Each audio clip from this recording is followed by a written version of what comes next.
Abrimos hoy nuestro programa después de ese primer apartado dedicado a ese suceso que, como ustedes seguramente conocerán, un ertzaina ha matado a un camionero presuntamente tras una discusión de tráfico en la A15 a la altura de Leiza en dirección San Sebastián. Estamos muy pendientes de conocer todos los detalles de estos hechos. Ahí está un equipo de Navarra Televisión. Estaremos pendientes y, por supuesto, a lo largo del programa les daremos más detalles de lo acontecido.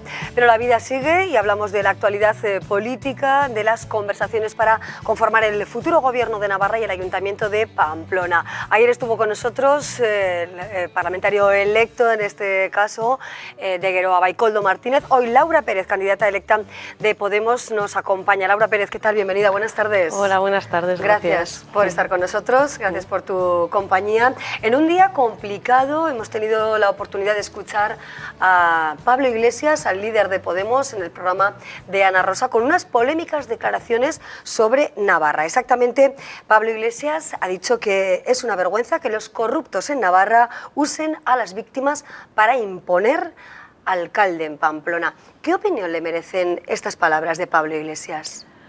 Bueno, las palabras de Pablo Iglesias hay que analizarlas en un contexto donde el conflicto vasco ha sido arma arrojadiza para eludir otro tipo de debates, y ante todo hay que decir que desde Podemos se hace bandera de la defensa de los derechos humanos, que condenamos todas las violencias, la violencia de ETA, la violencia económica, la violencia de género, y por lo tanto lo que sí defendemos es que se lleve a cabo un programa que en nuestro caso es muy extenso, relacionado con la convivencia democrática y con la adopción de medidas que nos permitan mirar hacia la paz, el futuro, y dejar de lado el dolor de las víctimas y el uso que algunos pretenden hacer de electoralista del dolor de las víctimas. ¿Cree que el contexto realmente hace que estas declaraciones pierdan fuerza? ¿Se pueden justificar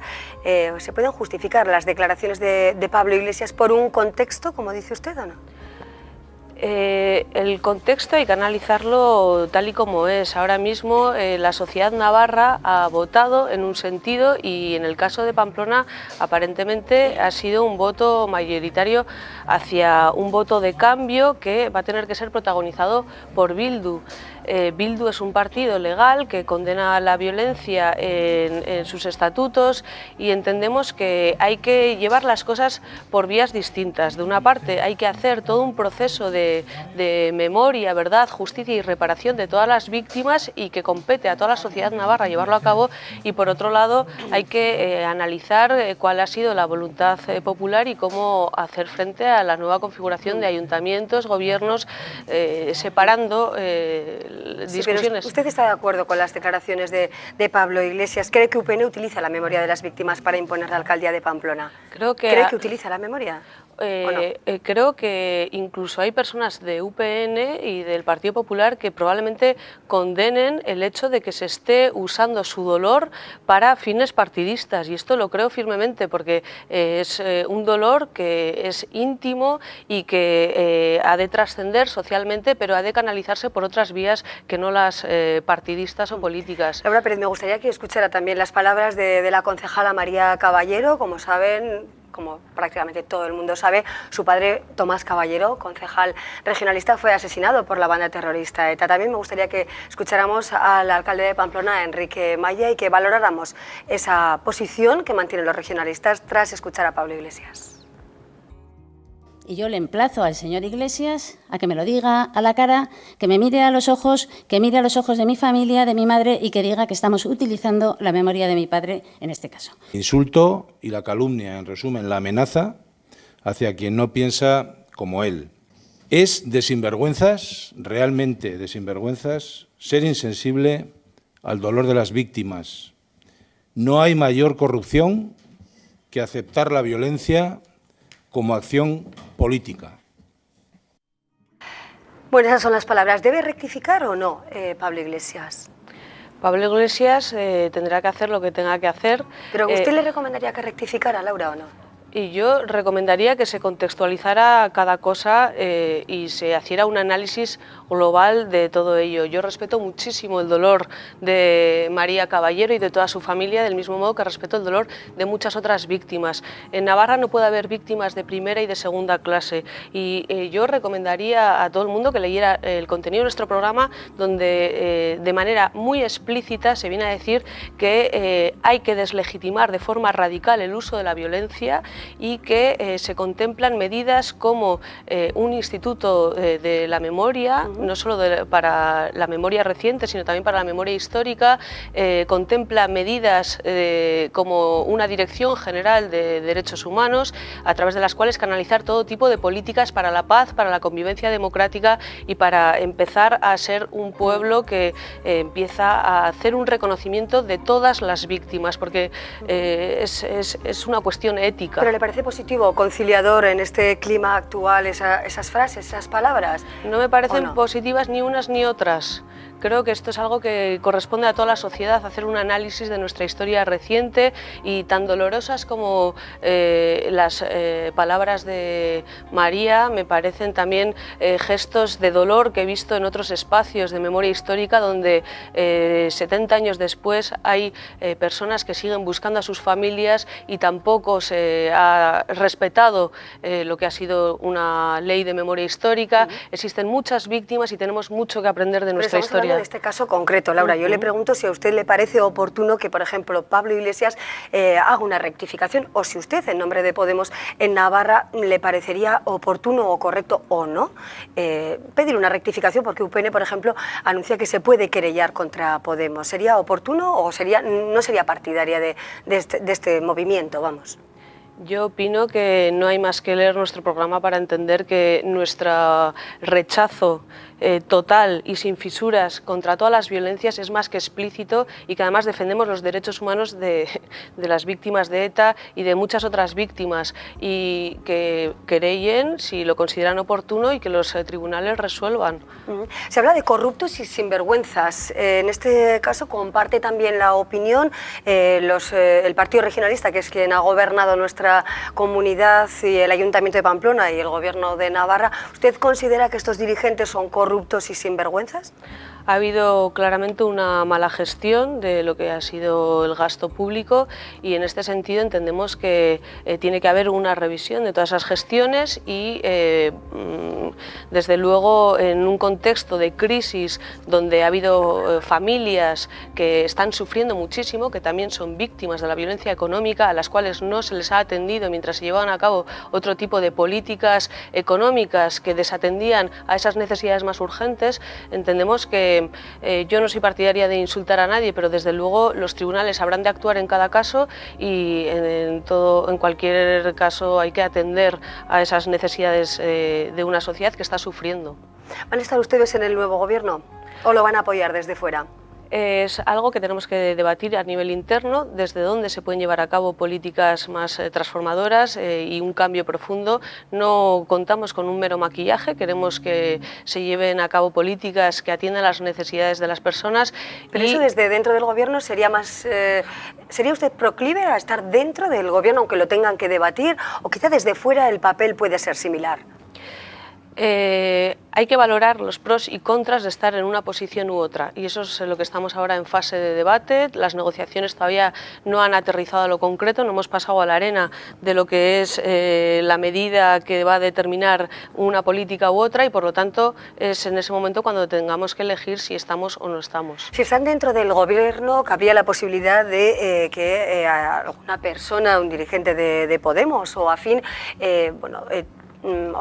pudiera ocupar una consejería, ¿no? Ser líder de un departamento del Gobierno de Navarra. Si surgiera esta ocasión, ¿ustedes apostarían por alguno de los campos, quizá la Consejería de Políticas Sociales, por poner un ejemplo?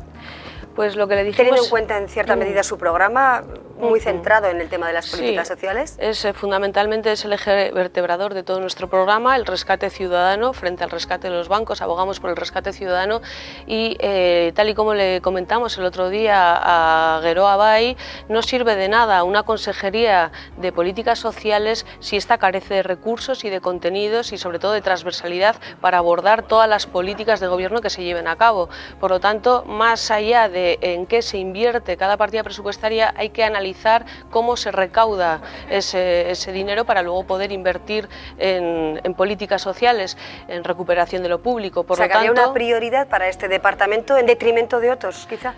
No, lo que habría que hacer es una reforma fiscal progresiva para poder atender a todas esas necesidades. Sin esa reforma fiscal progresiva posiblemente se trata de una consejería vacía de contenido y por lo tanto no nos interesaría en absoluto. ¿Qué reforma fiscal proponen brevemente?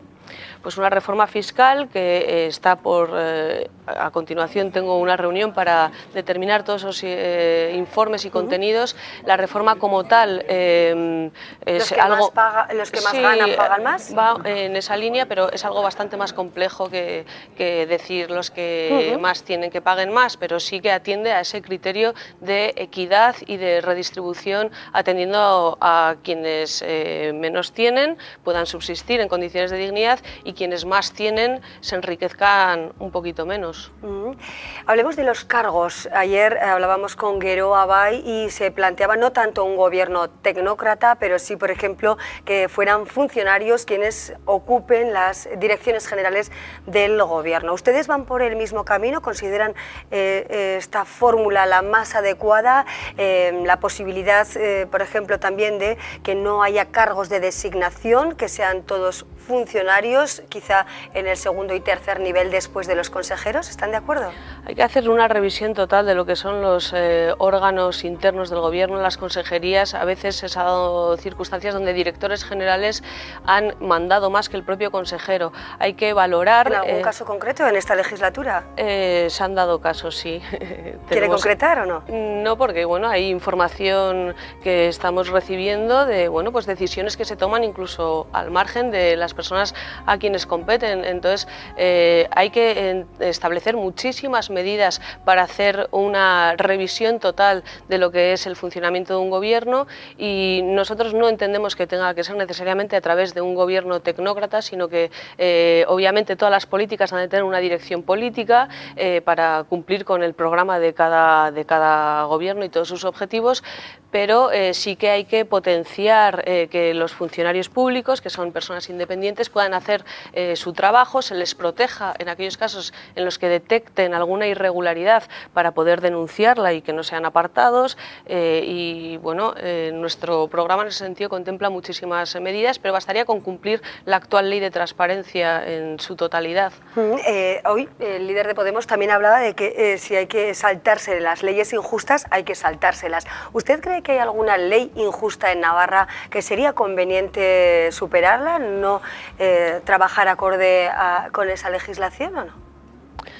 Es un tema complejo. No es que se trate de incumplir las leyes que no son justas. Las leyes muchas veces interpretadas en su literalidad resultan injustas porque no atienden a un contexto social o a unas necesidades. Pero sí que es cierto que la propia Constitución contempla esta posibilidad. Existen unos valores superiores del ordenamiento jurídico y muchas veces lo que hay es que garantizar que el ciudadano y la ciudadanía cumple las leyes siempre y cuando el Estado garantiza los derechos fundamentales y libertades públicas de la ciudadanía. Es injusto que cuando este Estado no garantiza, por ejemplo, el derecho de vivienda, el derecho a vivir en condiciones de dignidad, la ciudadanía pueda de algún modo decir hasta aquí hemos llegado porque si no la sociedad no avanza. Y es precisamente gracias a ese tipo de desobediencias puntuales de la ciudadanía que esta sociedad ha avanzado en valores democráticos. ¿De qué manera? ¿De qué manera? Hasta aquí hemos llegado en materia de vivienda y qué tipo de rebelión. No, por ejemplo, ahora tenemos una ley mordaza que impide a las personas ir a proteger a las familias que van a ser desahuciadas sobre riesgo de una sanción de 600 hasta 6.000 euros. ¿Eso es justo? ¿Es injusto tú ir a proteger a tu vecino que va a ser desahuciado porque se ha quedado sin vivienda, porque se ha quedado sin trabajo y un banco le desahucia, un banco que probablemente haya recibido dinero público? Ahí hay que ver quién está incumpliendo. En primer lugar, puede ser que sea el propio Estado quien no esté garantizando el derecho a una vivienda digna. Eso por poner un solo Señora ejemplo. Pérez, tenemos que hablar del Ayuntamiento de Pamplona. Aranzadi es el grupo afín próximo a Podemos. ¿Va a favorecer la investidura de Joseba Asirón como alcalde de Euskal Herria Bildu? Yo soy secretaria general de Podemos Navarra y lo cierto es que esta es una decisión que ha sido asumida por la Asamblea de Pamplona, cuyo secretario general de Pamplona lo que hizo fue preguntar a sus bases si querían un apoyo, ofrecer un apoyo mediático a la candidatura de Aranzadi, y este apoyo mediático se ha dado, lo cual no significa que esta candidatura de Unidad Popular esté conformada por que sea Podemos. Es una candidatura totalmente independiente y sobre la cual yo no tengo ninguna capacidad de decisión, por lo tanto lo que hagan o dejen de hacer no me corresponde a mí decidirlo. Sí, las decisiones se van a tomar aquí en Navarra, tanto bueno, principalmente en lo que concierne a Podemos, que es el grupo al que usted representa. No le pregunto por Aranzadi porque usted ya ha dicho que se desvincula. ¿Se tomará aquí o se tomarán aquí las decisiones finales de entrar o no al gobierno, de qué manera, o apoyo exterior, o todas las determinaciones que se adopten serán aquí, o veremos que Pablo Iglesias de alguna manera dirige los pasos de Podemos en Navarra? Yo llevo diciéndolo toda la campaña, solo que parece que no tengo credibilidad, y no es hasta que Pablo Iglesias ayer dijo públicamente en la reunión con Pedro Sánchez que van a ser los secretarios generales y los consejos ciudadanos autonómicos quienes dirijan el proceso de negociación y todo tipo de acuerdos. Por supuesto que se va a decidir aquí. Laura Pérez, ¿dentro del gobierno o no? Hay que valorar muchísimas cosas. ¿Ustedes qué van a exigir para estar dentro del gobierno, por ejemplo? Pues esta tarde vamos a discutir todos los informes que se han ido elaborando en materia de rescate ciudadano para poner medidas muy concretas. Una de ellas, por ejemplo, podría ser ese famoso compromiso que la plataforma de afectados pidió a todos los partidos que lo suscribieran, y todos lo hicieron sin ningún tipo de miramiento. A nosotros nos criticaron mucho porque dijimos estamos totalmente de acuerdo con todos sus puntos, salvo con uno en cuestión que habla de la erradicación de la pobreza energética a partir del 15 de octubre. Y en un ejercicio de honestidad dijimos que no sabíamos hasta qué punto podíamos comprometernos a una cuestión que tal vez no pudiéramos cumplir. Todos lo hicieron, vamos a ponerlo encima de la mesa para ver cómo se hace, porque está claro que esa debería ser una de nuestras prioridades. La posible presencia de Euskal Herria Bildu en el gobierno sería un impedimento para que Podemos estuviera dentro del Ejecutivo. Si hablamos de programa, tenemos un programa en materia de reconciliación y de reconocimiento de las víctimas que creo que no tendría por qué causar ningún problema, y sería además muy interesante para avanzar en paz, en democracia y en otro tipo de sociedad. Desde luego sería muy interesante que empezáramos a hablar de contenidos. Laura Pérez, candidata electa de Podemos, muchísimas gracias por acompañarnos. Vale. Conoceremos esas decisiones posiblemente esta tarde o mañana en relación con la participación o no de Podemos en el gobierno de Navarra liderado por Gero Abay. Gracias y buenas tardes. Muchísimas gracias. Nosotros seguimos adelante, abrimos así el programa con este apartado político, con las opiniones de la líder de Podemos en nuestra comunidad. Hacemos una breve pausa y enseguida volvemos a Leiza para conocer la última hora de ese trágico suceso. Un camionero ha fallecido tras ser tiroteado por un ertzaina tras una discusión de tráfico. Allí está Sara Fernández y enseguida conectamos con ella.